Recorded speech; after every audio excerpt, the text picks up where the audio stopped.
Olá família, tudo bem? Como é que vocês estão? Mais uma semana começando, mais uma semana de família nele. Já fazia um tempo já que a gente não chegava aqui, não estávamos juntos aqui estudando, mas estamos aqui de volta. Vamos gravar agora, já estamos já na reta final de Romanos. Então hoje essa semana é Romanos capítulo 12. Então, como eu sempre tenho o costume de dizer, peço para que você possa estar curtindo o vídeo do canal, que você é, curtindo o vídeo, que você se inscreva no canal da igreja, que você possa também compartilhar esses estudos, esse vídeo, para que a gente possa ter um alcance maior dentro da internet, na igreja toda, dentro da nossa comunidade, dentro da internet. Não só os vídeos do Família Nele, mas também os vídeos da Escola Bíblica, que tem toda segunda-feira, os cultos que nós temos, tanto na quinta-feira, que é a Sala do Pai, e domingo à noite também. Temos Kids Nele. Se você não conhece, vai lá, pesquisa aí na playlist. Eu tenho certeza que vai edificar. Kids Nele, que é um programa onde é voltado totalmente para as crianças. Então, se você tem uma criança aí, coloca para assistir. Eu tenho certeza que vai edificar a sua vida. Então, nós temos aqui na comunidade, nós temos uma série de programações aqui online. Temos as presenciais, que são os cultos tanto na quinta-feira quanto no domingo. Mas que você, todos esses vídeos, toda essa programação, que você possa estar compartilhando com pessoas, para que a gente possa fazer esse canal crescer cada vez mais e ser influente também nesse meio aqui do YouTube, certo? Então, antes de mais nada também, quero pedir para que você possa estar pegando seu caderno, sua caneta aí, para você ir anotando algumas coisas, que hoje nós vamos dar continuidade nos estudos da carta de Romanos, da carta de Paulo aos Romanos, no capítulo 12. Mas antes disso, vamos estar orando? Feche seus olhos então. Senhor, meu Deus, meu Pai, te agradecemos, Pai, por mais esse momento, Deus. Te agradecemos, Pai, porque o Senhor é um Deus sempre bondoso, misericordioso, Pai. O Senhor é um Deus que nunca nos deixa só. Pai, nesse momento de meditação da Tua Palavra aqui, nesse momento de estudo, onde nós estaremos agora vendo aquilo que o Senhor colocou no coração de Paulo, para que Paulo pudesse escrever para a igreja, aquela igreja em Roma, e aquele estudo, aquilo que Paulo colocou para a igreja de Roma, nós conseguimos adaptar às nossas vidas, conseguimos trazer e contextualizar e colocar para que a gente possa seguir de uma maneira saudável, de uma maneira que nós possamos a cada dia crescer mais no conhecimento da Tua Palavra, conhecimento daquilo que o Senhor queria e que o Senhor quer que nós conheçamos o Senhor, para que a gente possa crescer cada vez mais, Pai. É isso que eu te peço, Pai, e já te agradeço em nome de Jesus. Amém. Amém? Então vamos lá? Romanos, abre então a sua Bíblia, Romanos capítulo 12, versículo 1. Diz assim, ó: Portanto, irmãos, pelas misericórdias de Deus, peço que ofereçam seu corpo como sacrifício vivo, santo e agradável a Deus. Este é o culto racional de vocês. E não vivam conforme os padrões deste mundo, mas deixem que Deus os transforme pela renovação da mente, para que possam experimentar qual é a boa, agradável e perfeita vontade de Deus. Então aqui desse versículo 1 até o versículo 2, né, os dois primeiros versículos, eles são bastante conhecidos, né? Várias pessoas já falaram, várias pessoas já pregaram em cima desses textos. Romanos capítulo 12 é um dos textos mais conhecidos da Bíblia, onde as pessoas se debruçam, principalmente aqui no versículo 2, onde fala que para que a gente não viva conforme os padrões deste mundo, mas deixem que Deus os transforme pela renovação da mente, para que possam experimentar qual é a boa, agradável e perfeita vontade de Deus. Então esse versículo é onde as pessoas têm falado muito, conversado muito sobre ele, e só que às vezes a gente esquece que Romanos não acaba só nesses dois versículos. Tem muita coisa com muito mais conteúdo dentro aqui de Romanos, que a gente pode estar extraindo coisas que Paulo nos ensinou, e é isso que a gente vai fazer hoje. Então vamos lá. Versículo 1 diz assim, ó: Portanto, irmãos, pelas misericórdias de Deus, peço que ofereçam o seu corpo como sacrifício vivo, santo e agradável a Deus. A primeira coisa que a gente tem que entender aqui é que quando Paulo ele pega e fala sobre isso, que a gente ofereça o nosso corpo como sacrifício, não é que nós vamos entregar de verdade os nossos corpos como sacrifício, como naquela época existia as outras religiões, né, os pagãos, eles tinham esses costumes de sim sacrificar se sacrificar, né? Sacrificar crianças, dar crianças e se sacrificar mesmo para os seus deuses.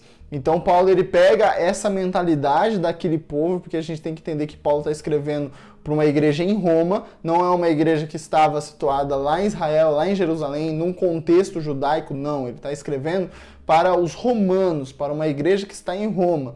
Uma igreja que está totalmente longe do costume judaico, das coisas que o judaísmo tinha, das ordenanças e mandamentos que o judaísmo contém ainda, né? Mas Roma estava totalmente fora disso, e aí Paulo ele pega e consegue fazer com que aquilo que eles vivenciam, aquilo que eles vivenciavam, pudesse ter uma nova conotação, tivesse um novo significado. Há algum tempo atrás eu preguei na igreja e eu falei que Jesus ele ressignifica todas as coisas na nossa vida. E aí eu volto a falar isso de novo. Paulo ele consegue ressignificar esse status de sacrifício de uma forma que ele fala aqui, ó, vivo, santo e agradável a Deus. Qual que é o sacrifício que agrada a Deus? É um sacrifício da minha própria vida? Não é um sacrifício humano que agrada a Deus.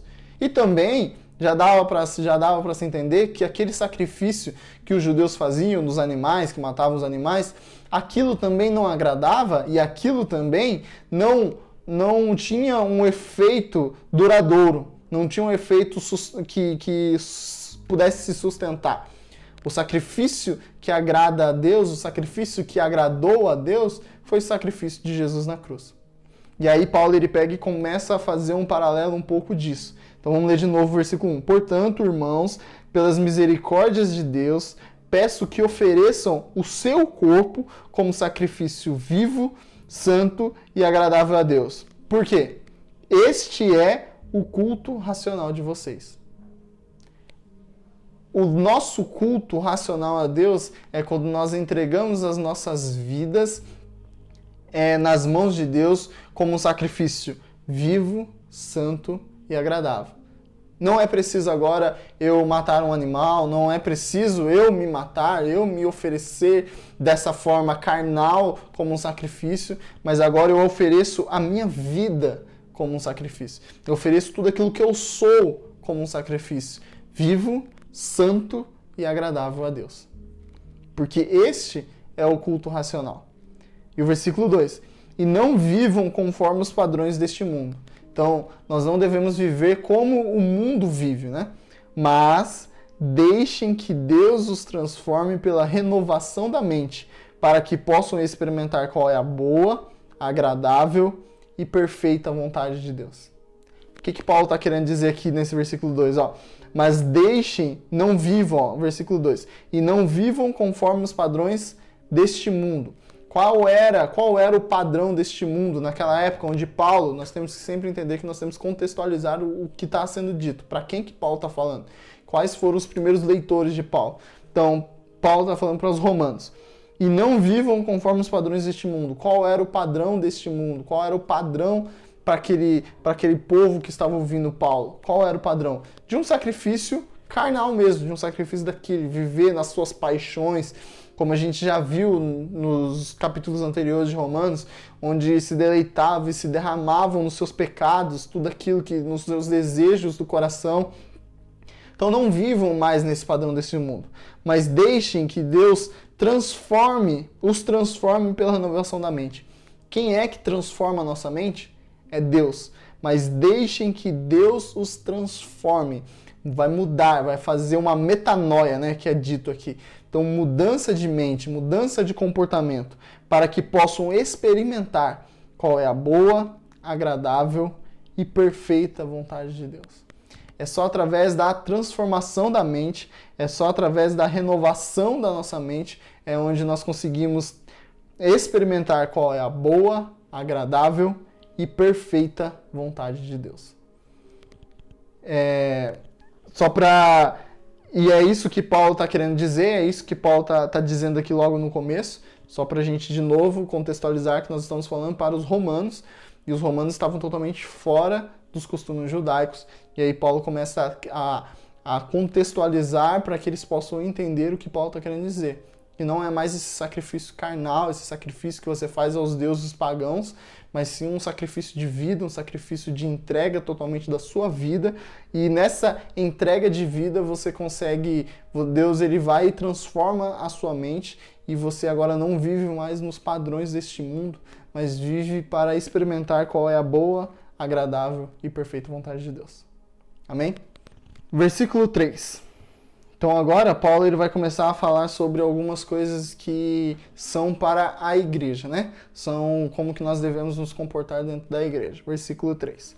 Porque, pela graça que me foi dada, digo a cada um de vocês que não pense de si mesmo além do que convém. Pelo contrário, pense com moderação, segundo a medida da fé que Deus repartiu a cada um. Porque assim como num só corpo temos muitos membros, mas nem todos os membros têm a mesma função, assim também nós, embora sejamos muitos, somos um só corpo em Cristo e membros um dos outros. Então aqui, Paulo, ele começa a primeira vez na carta de Romanos, que ele vai começar a dar um exemplo e de exemplificar, né, mostrar para nós uma nova forma de ver a igreja. Ele coloca que a igreja é como se fosse um corpo. Vamos ler aqui de novo, ó. Versículo 4. Porque assim como num só corpo temos muitos membros, mas nem todos os membros têm a mesma função. Assim também nós, embora sejamos muitos, somos um só corpo em Cristo e membros uns dos outros. Então Paulo está falando o quê? Que dentro de nós temos um corpo e todo corpo tem vários membros, certo? Mas nem todos os membros têm a mesma função. Então o pé não tem a mesma função da mão. Mas ele pega e fala assim também nós, embora sejamos muitos, somos um só corpo em Cristo e membros uns dos outros. Então nós fazemos parte desse corpo de Cristo. Em outra carta, nas outras cartas de Paulo ele vai dar o exemplo que Cristo é o cabeça desse corpo, né? Então, Cristo é o cabeça e nós somos o corpo, governados por essa cabeça que é Cristo, que tem vários membros, e assim Paulo ele vai falando. Versículo 6.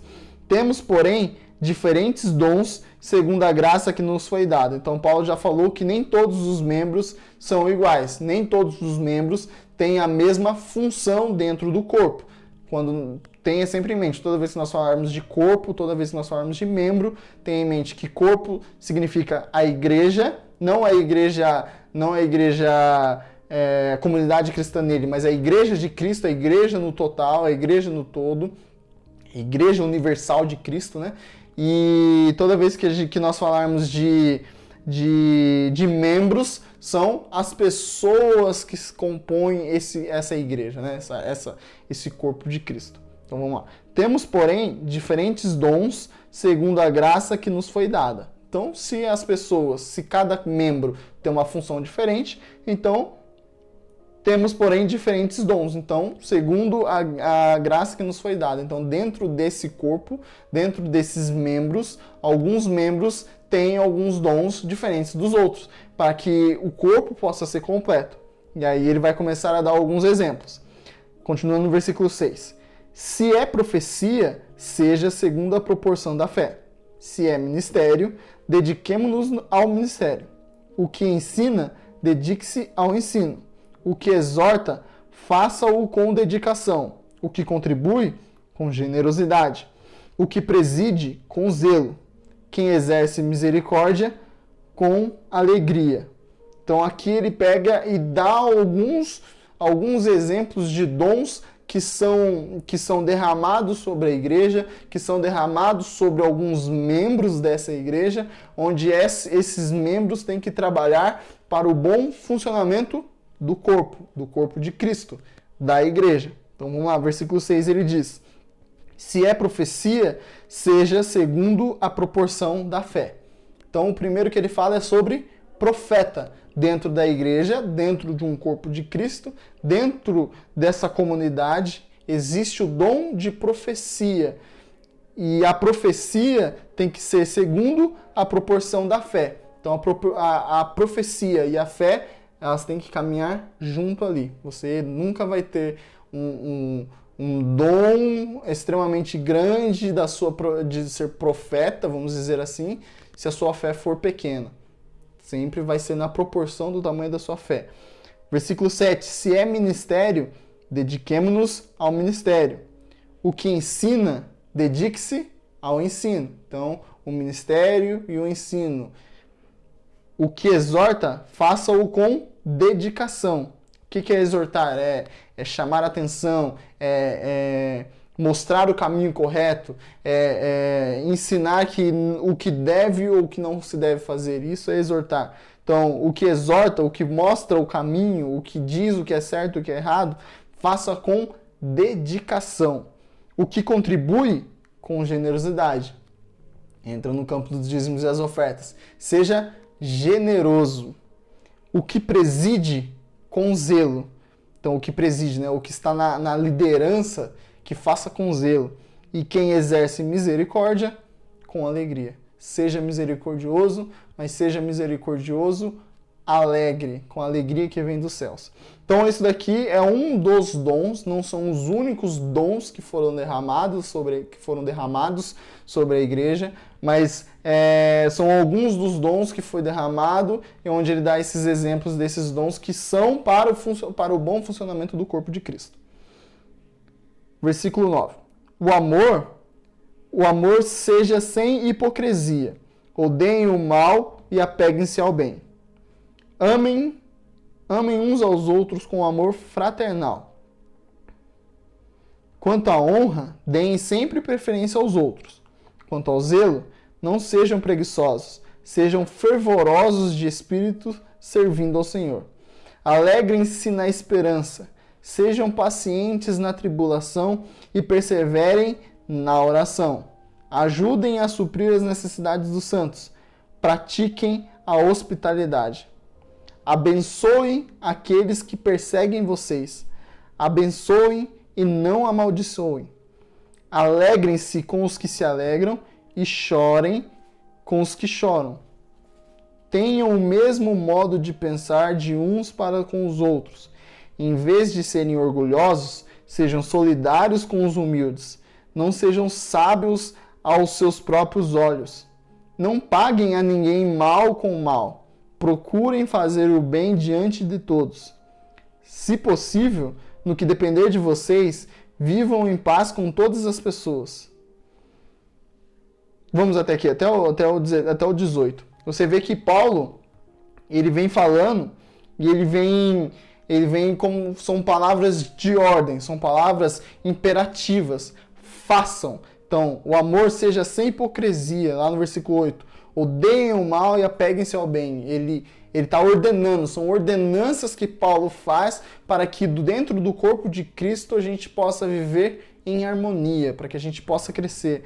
E aí ele vem falando, amem uns aos outros com amor fraternal. Então, são imperativos, são coisas que nós devemos fazer. Não é algo que, se eu quiser ou se der, não, temos que fazer. Então, ali no versículo 12, alegrem-se na esperança. Então, nós temos que ser alegres. Que esperança é essa? Na esperança que Jesus vai voltar. Sejam pacientes na tribulação e perseverem na oração. Então, é Paulo incentivando, Paulo mostrando o que devemos fazer com essas palavras imperativas, com essas palavras de ordem, com essas palavras de mandamento, com essas palavras de ordenanças. Então, versículo 13, ajudem a suprir a necessidade dos santos. Isso tem que estar no coração de cada cristão. Nós temos que ter esse coração misericordioso, né? Na nossa comunidade, nós temos o costume de todo o primeiro culto do mês, que é a Santa Ceia, nós temos o costume de também levar 1 quilo de alimento para poder abençoar as pessoas que precisam desses alimentos. Então, ajudem a suprir. Não se puder, ou se der, ou se você quiser. Não, ajudem, faça. Pratiquem a hospitalidade. Abençoem aqueles que perseguem vocês. Abençoem, não amaldiçoem. Então, não fale mal. Abençoa essa pessoa. Alegre-se com os que se alegram e chorem com os que choram. tenham o mesmo modo de pensar de uns para com os outros. Olha o versículo 16. Tenham o mesmo modo de pensar de um para com os outros. Então nós não devemos ter uma pluralidade de pensamentos. Nós não temos que cada um pensando de uma forma diferente. Não, nós estamos caminhando para o mesmo propósito, com o mesmo foco. Então temos o mesmo modo de pensar. Vamos pensar todo mundo igual, porque um reino dividido não consegue crescer, né? Um reino dividido não vai para frente. Se nós juntarmos forças, se nós unirmos num pensamento só, nós vamos chegar longe. Então, em vez de serem orgulhosos, então deixa de ser orgulhoso, sejam solidários com os humildes. Não sejam sábios aos seus próprios olhos. Então não se ache, não fique se achando bonzão, não fique se achando o melhor que todos. Versículo 17, não paguem a ninguém mal por mal, procurem a fazer o bem diante de todos, se possível. E aqui Paulo ele coloca um se possível, né? No que depender de vocês, vivam em paz com todas as pessoas. Então, se possível, se depender de vocês, vivam em paz com todas as pessoas. Versículo 19. Meus amados, não façam justiça com as próprias mãos, mas deem lugar à ira de Deus, pois está escrito: a mim pertence a vingança, eu é que retribuirei, diz o Senhor. Então, versículo 19. Não façam justiça com as próprias mãos, mas deem lugar à ira de Deus. Então, se alguém fizer algum mal contra você, não faça justiça com as próprias mãos. Não tente se justificar, não tente fazer nada. Entregue nas mãos de Deus, porque Deus é aquele que vai julgar, Deus é aquele que vai te defender, Deus é que vai fazer acontecer as coisas. Então não façam isso. Versículo 20, façam o contrário. Se o seu inimigo tiver fome, dê-lhes de comer. Se tiver sede, dê-lhes de beber. Porque fazendo isto, você amontoará brasas vivas sobre a cabeça dele. Não se deixe vencer pelo mal, mas vença o mal com o bem. Então Paulo ele termina aqui esse capítulo 12, no versículo 21, dizendo, né? Não se deixe vencer pelo mal, mas vença o mal com o bem. Então não deixe, ele desde o versículo aqui 3 até o versículo 21, ele vai nos ensinando como viver em comunidade, como é ser um cristão. Porque até aqui então, Paulo ele vem falando, até Romanos capítulo 7, 8, do capítulo 1 até o 7, 8, Paulo ele vem nos ensinando algumas coisas que são a base do cristianismo. Então, onde nós estávamos, como nós chegamos até ali, por que nós precisávamos de um Salvador, quem é aquele que pode salvar, como nós conquistamos a salvação e em que situação nós estávamos antes de Jesus. E tudo isso Paulo vem falando que são bases para que a gente possa se sustentar na vida cristã. E aí nós já falamos sobre isso, capítulo 9, 10 e 11, é onde Paulo ele derrama o seu coração e fala sobre tudo aquilo que era o desejo dele, que ele gostaria que Israel toda fosse salvo. E ali ele abre o seu coração e fala. Se você não assistiu, convido você a assistir os capítulos 9, 10 e 11. O capítulo 9 tem 2 partes, 10 e 11, você vai lá e assiste. Eu tenho certeza que vai te edificar e você vai entender um pouco mais sobre o que nós estamos falando aqui. E aí, depois disso tudo que ele falou, do capítulo 1 até o 11, aqui no 12 ele começa a falar como que nós devemos viver tudo aquilo que ele já disse, tudo aquilo que ele já nos ensinou. Então, como que nós devemos viver dentro de uma igreja? Como que funciona esse corpo? Como que funciona esse organismo vivo? Quem que é o cabeça? Como, se alguém fizer um mal contra mim, eu vou lá e revido? Não, faça o contrário. Deixe com que Deus faça isso. Jesus já tinha dito isso, né? Se alguém fizer um mal contra você, você pegue e deu outra face, né? Se deu um tapa, deu outra face. E se alguém pedir para você andar uma milha, ande mais uma. E tudo isso Jesus já tinha dito e Paulo vem reforçando isso para que a gente possa entender como é uma vida cristã, como é andar em comunidade. E isso nós estamos precisando aprender também hoje em dia. isso que Paulo nos ensina sobre os dons que foram repartidos dentro da igreja é muito importante para que a gente possa entender qual é a função de cada um dentro da igreja. Qual é a sua função? Você que está aí sentado agora junto com a sua família e nos assistindo, estudando e querendo aprender um pouco mais, qual é a sua função dentro do corpo de Cristo? Nem todos foram chamados para estar lá no púlpito pregando, para ser pastor como o nosso pastor Alexandre.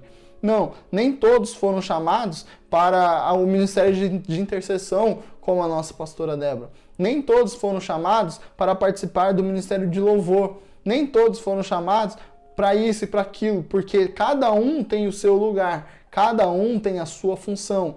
Nem todos os membros têm a mesma função. A mão não tem a mesma função do pé. A mão não tem a mesma função da boca. Mas todos eles são importantíssimos para que o corpo possa funcionar. E assim a igreja também.